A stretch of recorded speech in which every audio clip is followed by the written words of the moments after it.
कोटा से coaching city में चोरों का आतंक। घर के बाहर से बाइक चोरी कर ली। एक युवक ने बाइक चुराई है। सीसीटीवी में यह तस्वीर कैद हो गई। 3 दिन पहले की यह घटना बताई जा रही है।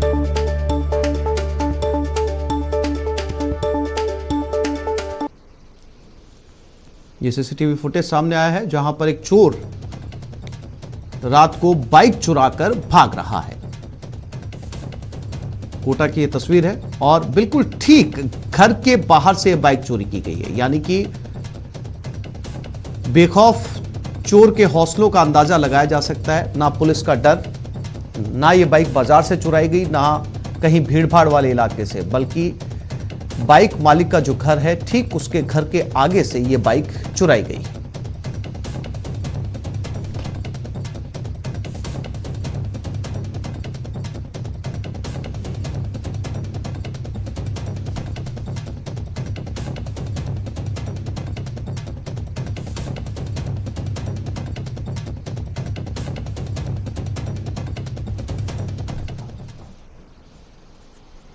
और अब बात शहर आग के तांडव की। चूरू में एक ट्रक में आग लग गई और चूरू में ही एक झोपड़ी आग की चपेट में आ गई, जबकि राजसमंद में बिजली के तारों की चपेट में आने से एक डंपर में आग लग गई।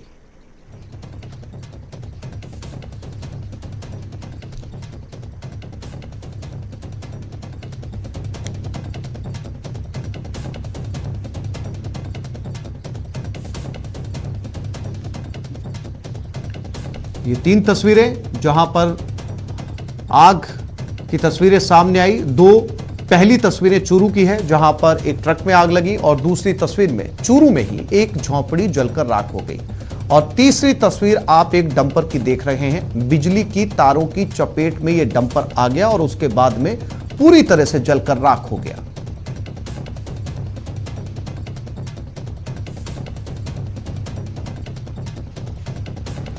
और रतनगढ़ में NH 11 पर पीओपी से भरे ट्रक में अचानक आग लग गई। आगजनी की घटना के बाद आसपास के लोगों में अफरा तफरी मच गई, जिसके बाद सूचना मिलने पर मौके पर पहुंची फायर ब्रिगेड की टीम ने कड़ी मशक्कत के बाद आग पर काबू पाया। बताया जा रहा है कि बीकानेर से ट्रक में पीओपी भरकर बिहार ले जाया जा रहा था। वहीं आगजनी की घटना में ट्रक और उसके कागजात जल गए।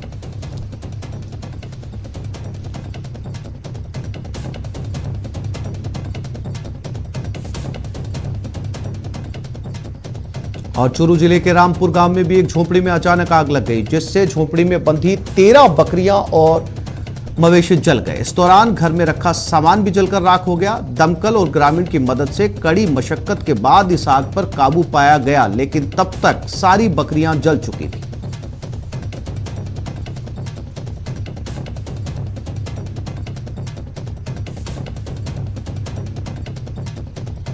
राजसमंद के आमेर थाना सर्किल में बिजली के तारों की चपेट में आने से एक डंपर में आग लग गई, जिससे पूरे इलाके में अफरा तफरी का माहौल बन गया। गनीमत यह रही कि चालक ने समय रहते डंपर से कूदकर अपनी जान बचा ली, लेकिन इस दौरान आग में डंपर पूरी तरह जलकर राख हो गया।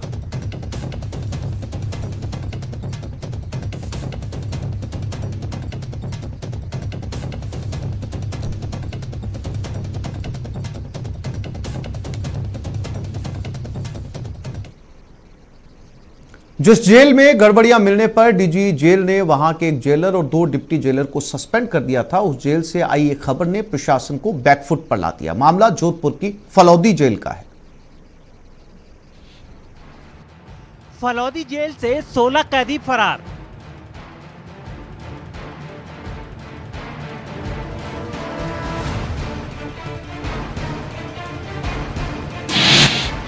आंखों में मिर्च झोंककर भागे।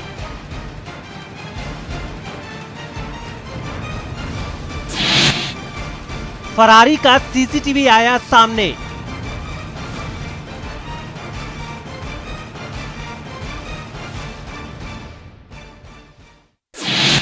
जिम्मेदारों के छूटे पसीने। जोधपुर में जेल ब्रेक।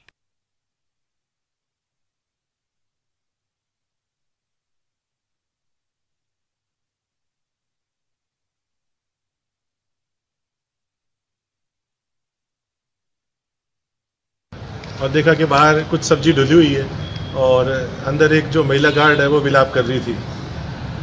और उसको भी देखा और कुछ गार्ड से मैंने पूछा क्या हुआ, तो उन्होंने कहा कुछ 5-7 आदमी जेल से भागे हैं। 1 2 3 4 5 6 7 8 9 10 11 12 13 14 15 और 16। जी हां, 1 2 नहीं बल्कि सोमवार रात 16 कैदी फलौदी जेल से दौड़ते हुए सड़क पर आ गए और बाहर खड़ी गाड़ी में सवार होकर आराम से फरार हो गए। फरारी की तस्वीरें आपने देख ली, अब इसके पीछे की कहानी सुनिए। सोमवार को फलौदी जेल में 60 कैदी थे। रात 8 बजे कैदी बैरक में डाले जा रहे थे।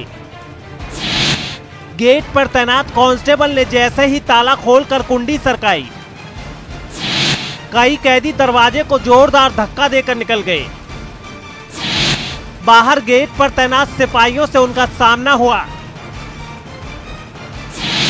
लेकिन कैदी उनकी आंखों में मिर्ची और सब्जी का घोल फेंककर भाग निकले। लेकिन जेल कर्मियों ने जिम्मेदारों को घटना की जानकारी देना भी मुनासिब नहीं समझा। जब ये घटना घटी तब एसडीएम यशपाल आहूजा ऑफिस में ही थे, लेकिन जेल कर्मचारियों ने उन्हें कैदियों के भागने की सूचना नहीं दी, वो भी तब जब एसडीएम ऑफिस जेल से सिर्फ 20 फीट दूर है। पर ये क्लियर है कि इसमें बड़ी लापरवाही है, क्योंकि जेल के 2 गेट होते हैं। अगर वो गेट किसी वजह से खोला और वहाँ से कैदी निकले थे तो ये गेट लॉक होना चाहिए था, और अगर ये गेट भी खुला है तो ये 100% लापरवाही, प्रथम दृष्टया जेल स्टाफ की लापरवाही नजर आ रही है। फरार होने वाले सभी कैदी एनडीपीएस एक्ट में बंद किए गए थे। कुछ पर हत्या और हत्या की कोशिश के भी केस दर्ज हैं। एसपी जोधपुर ग्रामीण अनिल कयाल ने क्षेत्र के सभी थाना प्रभारियों को तलाशी अभियान चलाने के निर्देश दिए हैं। कैदियों के भागने की सूचना पर उप जिला कलेक्टर ने जिला कलेक्टर को घटना की जानकारी दी। उनके निर्देशन के बाद फलौदी के विभिन्न रास्तों पर नाकेबंदी की गई, जिसके बाद हर गाड़ी की कड़ी जांच शुरू हो गई। एसपी ने तुरंत थाना प्रभारियों को तलाशी अभियान चलाने के निर्देश दिए। ये हाल फलौदी की उस जेल का है जो सुर्खियों में रही है। जेल में गड़बड़ियों की शिकायत पर डीजी जेल ने हाल ही में यहां के एक जेलर और 2 डिप्टी जेलर को सस्पेंड किया था। इसके बावजूद जेल में तमाम गड़बड़ियां थीं। घटना के वक्त बाहरी गेट पर ताला नहीं था।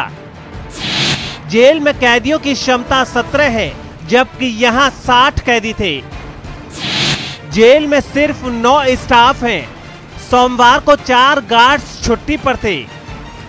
और इन्हें आके मुझे इन्फॉर्म करना चाहिए था, और जबकि मैं जेल में आके आया और वो शोरगुल सुन करके, और मैंने थाने में इन्फॉर्म किया, जेल स्टाफ ने शायद थाने में भी इन्फॉर्म नहीं किया।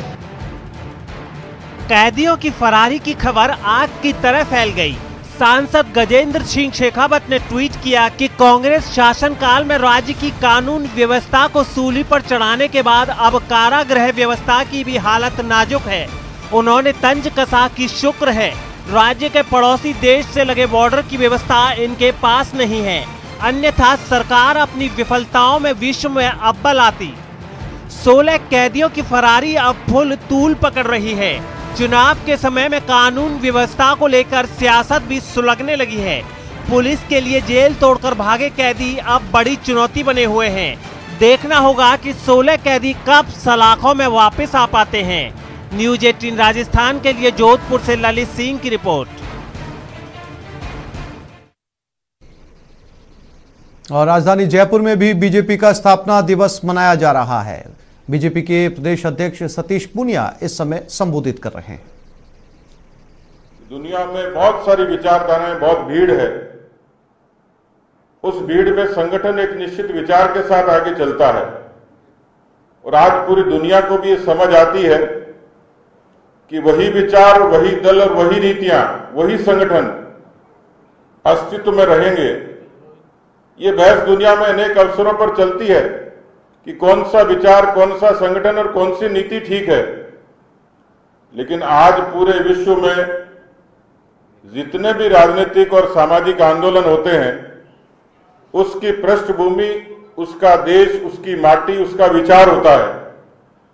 और इसलिए डॉक्टर श्यामा प्रसाद मुखर्जी के राष्ट्रवाद के उस मुखर विचार से इस भारतीय जनसंघ का जन्म हुआ, और आप सब ने देखा कि देश की एकता और अखंडता के उस मूल मंत्र को लेकर आगे बढ़ने के बाद ये दुनिया के राजनीतिक इतिहास की यह विरली घटना होगी कि अपने दल के एजेंडे के लिए कोई पार्टी का सरपरस्त अपने आप को उसी कश्मीर घाटी में इस देश की एकता और अखंडता के लिए बलिदान कर दे।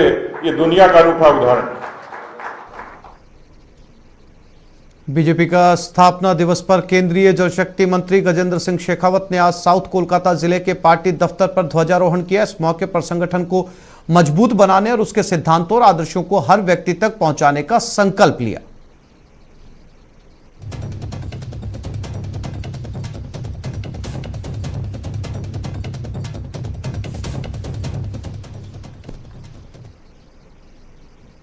उपचुनाव के रण में कांग्रेस का प्रचार कांग्रेस कर रही है और धुआंधार प्रचार में वो लगी हुई है। भीलवाड़ा दौरे पर चिकित्सा मंत्री गायत्री देवी के पक्ष में जनसंपर्क किया जा रहा है।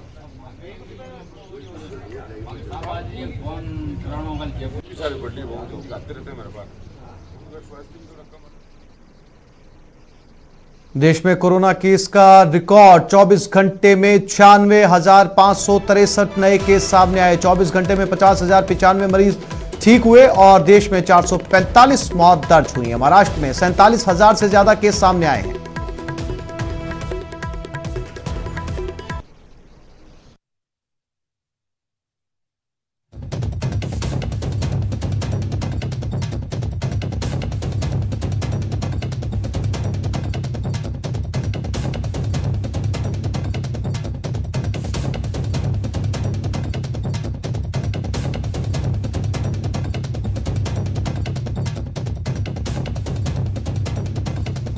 और बढ़ते कोरोना के मामले पर सीधा रुख करते हैं उदयपुर और जोधपुर की तरफ। उदयपुर से हमारे संवाददाता कपिल शिमाली हमारे साथ जुड़ गए हैं और जोधपुर से ललित सिंह।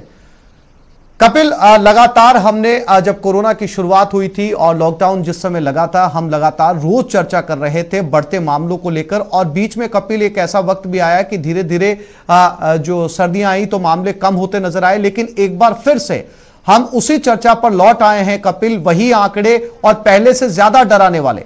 कपिल,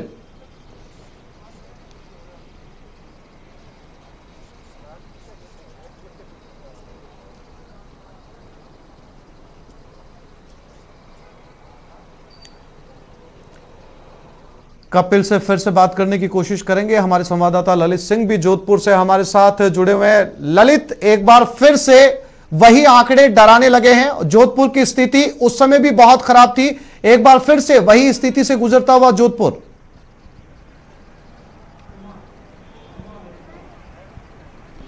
देखिए, निश्चित तौर पर आसिफ, जब तीसरा शतक लगातार तीन शतक लगने हो, 320 आंकड़ा जब छू जाए तो साफ तौर पर पता चलता है कि बहुत खतरनाक स्थिति में पहुंच चुका है। एक साल जैसे पहले स्थिति साफ तौर पर सामने आ चुकी है। 3 मौतें एक दिन में दर्ज की गई हैं। तो आंकड़े लगातार अपने आप में डरा रहे हैं, लेकिन प्रशासन अब तो सख्त हुआ है। 7 बजे जोधपुर के तमाम मार्केट को बंद करने के आदेश जारी दिए हैं। 8 बजे से कर्फ्यू कर दिया गया है। तो सख्ती की गई है। साथ ही जो इलाकों में लगातार जो बड़े मामले सामने आ रहे हैं, जोधपुर का शास्त्री नगर और ऐसे कुछ शहर के इलाके परकोटा है जो जहां पे सबसे पहले भी लगातार मामले सामने आए थे, वहां पे अब कंटेनमेंट जोन बनाने की बात शुरू हो गई है। बोरनाडा और जो कूड़ी बक्तासी हाउसबोट के इलाके हैं वहां पे क्वारंटाइन सेंटर शुरू कर दिए गए हैं। तो ये जिस तरह से लगातार कवायद साफ तौर पर हो रही है, यही कारण है कि लगातार लापरवाही बढ़ती जा रही है। लापरवाही के चलते लगातार जो कोरोना पॉजिटिव का संख्या बढ़ रही है, मौतें भी अब शुरू हो चुकी है। तो अब वक्त आ चुका है कि पहले जैसी गंभीरता दिखानी होगी, और गंभीरता नहीं दिखाई तो निश्चित तौर पर यह आंकड़ा और बढ़ेगा। और एक बार फिर से कपिल शिमाली की तरफ रुख करते हैं। कपिल, मेरी आवाज मिल रही है आपको? जी बिल्कुल, मैं सुन पा रहा हूं। कपिल, आंकड़े एक बार फिर से डराने लगे हैं और यह स्थिति तब है जब वैक्सीनेशन शुरू हो चुका है और लाखों लोगों को वैक्सीन लग चुकी है, लेकिन लापरवाही उसी तादाद में, उसी अनुपात में बढ़ती जा रही है। हाँ जी बिल्कुल, देखिए लापरवाही की बात करें तो निश्चित तौर पर जिस तरह से संक्रमित मरीजों की संख्या में बढ़ोतरी हो रही है, ये लोगों की लापरवाही का ही नतीजा है कि वैक्सीनेशन प्रक्रिया शुरू होने के बाद में लोग कोरोना संक्रमण के प्रति कम भयभीत नजर आए और मास्क और सोशल डिस्टेंसिंग के प्रति लापरवाही बरतने लगे। उदयपुर की अगर बात करें तो पिछले कुछ दिनों में लगातार संक्रमित मरीजों की संख्या बढ़ी है। कल 198 संक्रमित मरीज उदयपुर में सामने आए थे, तो वहीं कुल संक्रमित मरीजों की संख्या अब 14,014 पहुंच चुकी है। हालांकि इसमें से 12,680 रिकवर हो चुके हैं, लेकिन अभी भी 1202 पॉजिटिव मरीज ऐसे हैं जो कि एक्टिव केसेज हैं और इसमें से 850 के करीब होम आइसोलेशन में हैं। उदयपुर में लगातार पॉजिटिव मरीजों की संख्या बढ़ रही है और यही वजह है कि जब कल मुख्यमंत्री ने वीडियो कॉन्फ्रेंसिंग के जरिए सभी से संवाद किया तो उदयपुर जिला कलेक्टर ने स्पष्ट किया था कि मास्क के प्रति उदयपुर वासी काफी अवेयर है। करीब 80 से 85% लोग मास्क लगा रहे हैं। बिल्कुल कपिल, आंकड़े जो हैं वो वाकई एक बार फिर से डराने वाले हैं और लोग वैक्सीन आने के बाद में जिस तरीके से लापरवाह हुए हैं, एक बार उन्हें फिर से गाइडलाइंस की तरफ ध्यान देना पड़ेगा। सोशल डिस्टेंसिंग और मास्क की पालना करनी पड़ेगी, क्योंकि ये आंकड़े एक बार फिर से बढ़ते हुए नजर आ रहे हैं। आप दोनों साथियों का बहुत शुक्रिया हमारे साथ जुड़ने के लिए, बातचीत करने के लिए। तो इस बुलेटिन में फिलहाल इतना ही। नमस्कार।